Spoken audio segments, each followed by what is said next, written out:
Tere, kallid kaasteelised! Mina taas siit kaugelt Hispaaniast ja solidaarsusest Eesti Isamaaga on täna hea rääkida, sest siit igavese suve maalt on juba eilsest saadik kadunud päikene ja oleme siin samamoodi sellises hämartsoonis, kus ei ole päikest. Selle vahega, et Hispaanias sellel aastaajal temperatuur alla 20 kraadi ikka ei lange. Aga ei ole seda lõõskavat päikest. Kas päike on hea? Päike on valgus.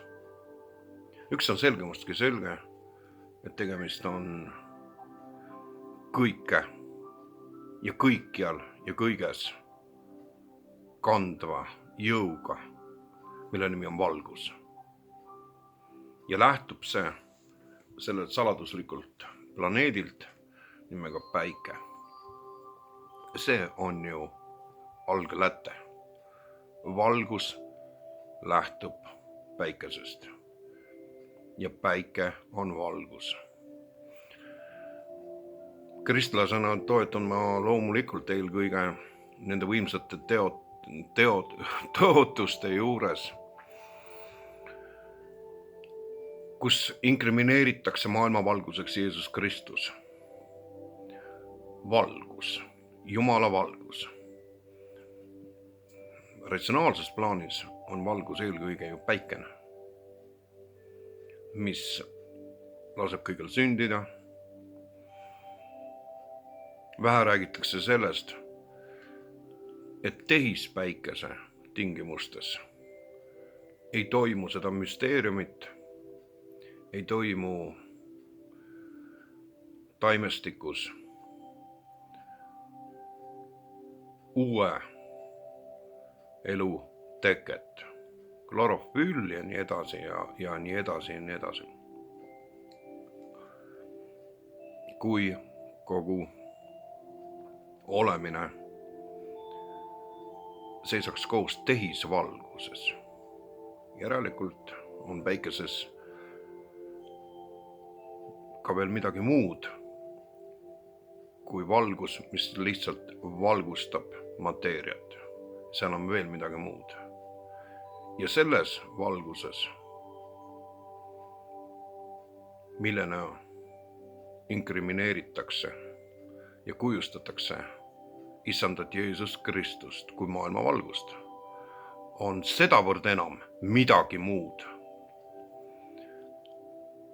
mis on lihtsalt üks võimas tehisvalgus.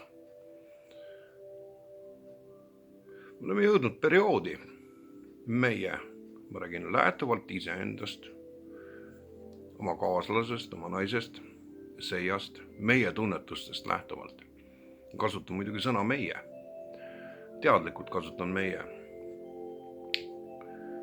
Sest see periood, mida me läbime, tundub olevat muutumas üha kontrastsemaks ja kontrastsemaks ja kontrastsemaks. Ma räägin praegu ilmastiku tingimustes, kus päikest ei ole näha, on hämar valgus. Sama on ju Eestiski. Eestis tõenäoliselt juba pikka aega. Siin ta vältab mõned päevad ja päike tuleb uuesti välja. Ja särab siin ka samamoodi jaanuaris ja veebruaris ja detsembris. Aga praegu on see hetk, kus me oleme ühtlaselt ühes hämartsoonis. Ja hämarus on ääretult kummaline vahetsoon valguse ja pimeduse vahel. See tundub olevat nagu ei kellegi maa. Aga ta ongi seda. Ei kellegi maa. Kõik oleks nagu nähtav, aga mitte väga selgelt. Valgus on, aga see on hämar valgus. See ei ole selge ja kirgas valgus. Ja selles hämartsoonis toimuvadki praegused protsessid.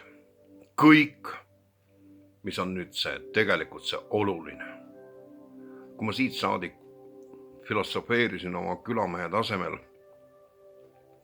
nendel teemadel valgus ja pimedus, siis nüüd jõudsin fookuseni, milleks on hämar tsoon.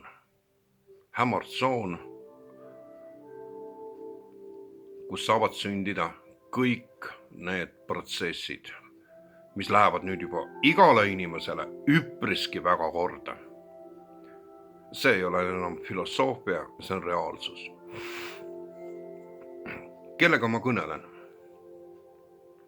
Ma kõnelen sinuga, keda ma oma teksti alguses nimetasin kaasteeliseks. Ma ei nimetanud sind klassikaliselt sõbraks, sest ma tean, et mind jälgivad ka inimesed,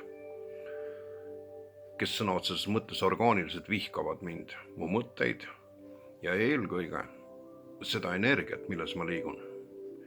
Nad vihkavad orgaaniliselt ja ärksamad kujud nendest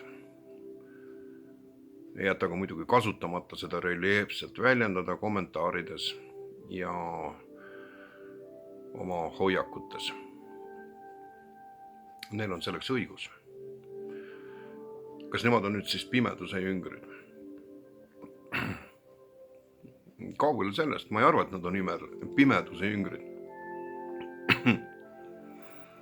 Nad lähtuvad enda tunnetusest. Ma räägin ka sinuga, kallis kaasteeline, kes sa jagad mu vaateid. Ma ei pea sind sellepärast oma sõbraks nimetama. Sa oled mu kaasteeline, aga sa mõistad, mida mina tunnetan, sest ka sina tunnetad seda sama. Nüüd jõuame ühe üliolulise verstapostini ja siit saame nüüd edasi minna juba alajaotuse pidi.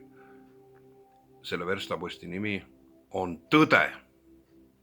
Ja siit tagant hakkavad minema juba 2 erinevat teed. Sinuga, ja nüüd ma toon sisse sõna sõber.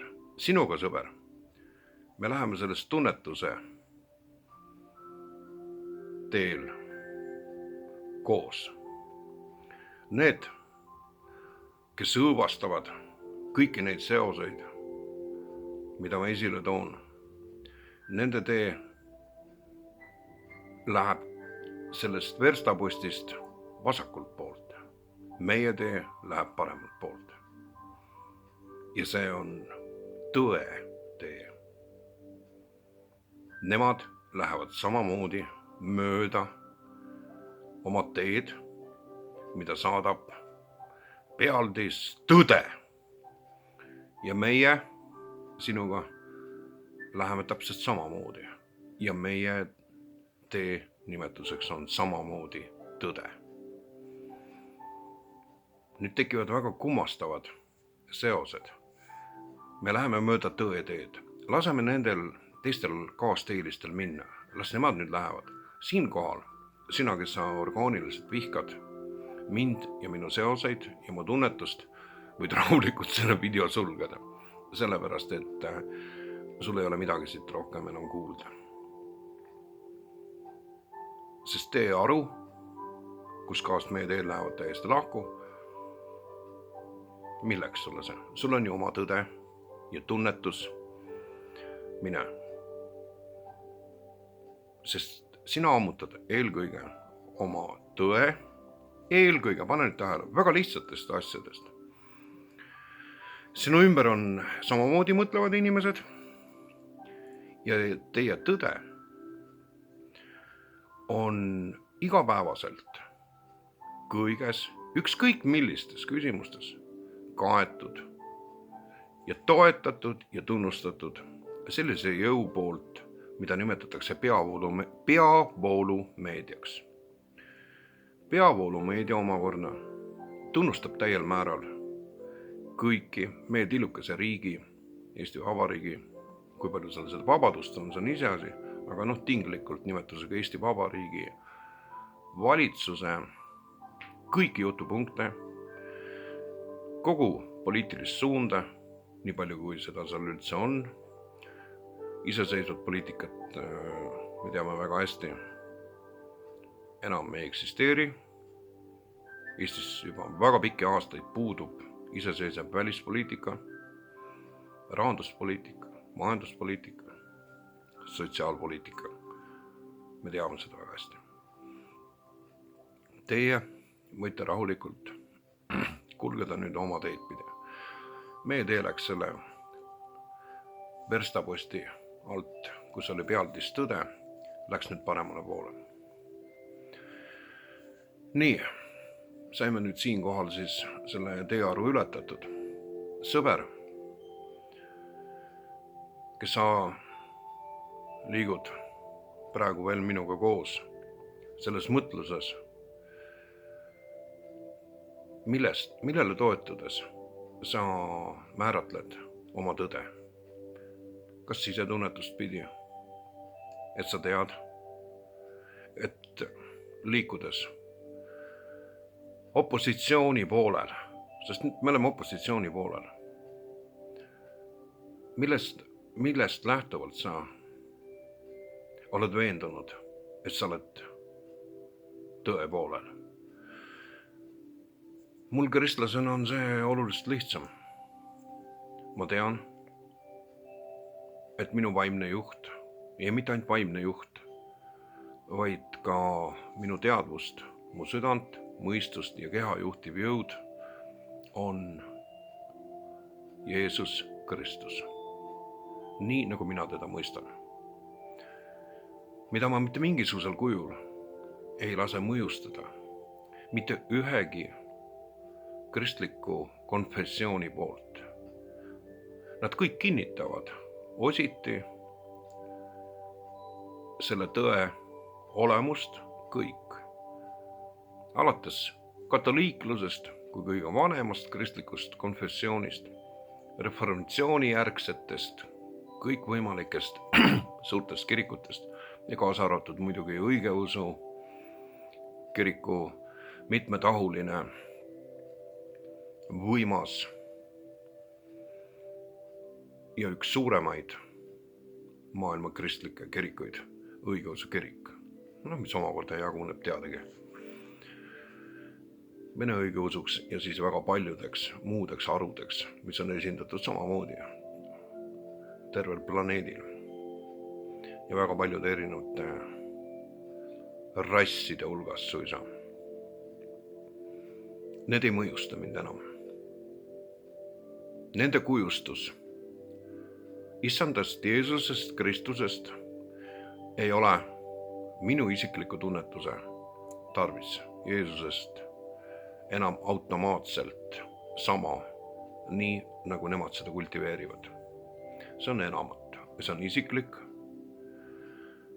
sellepärast, et kätte on jõudnud aeg. Võib-olla ma olen ka selle seas. Ma olen nüüd üle 33 aasta kõndinud siin elus oma 58 eluaastast juhituna teadlikult, usu kaudu, tunnetust kaudu, tihti ka emotsioonide kaudu Kristusest. 33 aastat tagasi ma kogesin uuesti sünniimet, ehk ma olen tegelikult 33 aastat Kristuse elu ja olen temaga koos kõndinud. Ja kui ma teksti alustasin valguse analüüsiga, valguse suhe pimedusega ja selle vahel olevast tsoonist nimega hämartsoon, siis ma toon nüüd esile minule kõige armsama, kõige kallima ja kõige väärikama tunnusloo Jeesusest Kristusest. Ja see kõlab väga lihtsalt, kõik teavad seda, et see nii on, minu jaoks on see ülimuslik. Ja see on see, kus Jeesus naelutab maa ja taeva vahele ja meie teadvusesse sõnumi. Mina olen tee, tõde ja elu. Punkt. Tekst läheb sealt edasi, aga see on juba nagu nii-öelda müügitekst. Sellest täiesti piisab.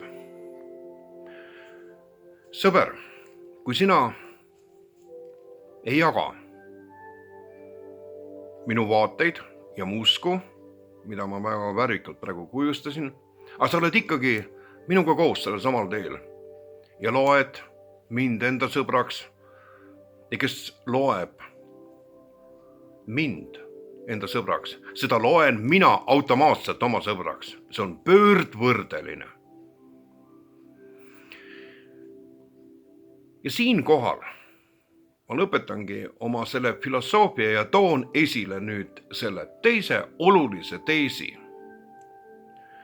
mis mind siin elus ääretult toetab. Võib-olla toetab see ka sind. Ma annan sulle otse kui vastuse ette, et kui sa ei ole kristlane ja Jeesus on see eelkõige sinu jaoks üks ajalooline isik, sul on teised usundid, sa tunnetad või teine usund või sa tunnetad mingisuguseid muid olemist koos seisvaid jõudusi, aga sa oled ikkagi minuga koos, siis nüüd ongi see koht, kus ma toon esile selle teise võimsa teesi.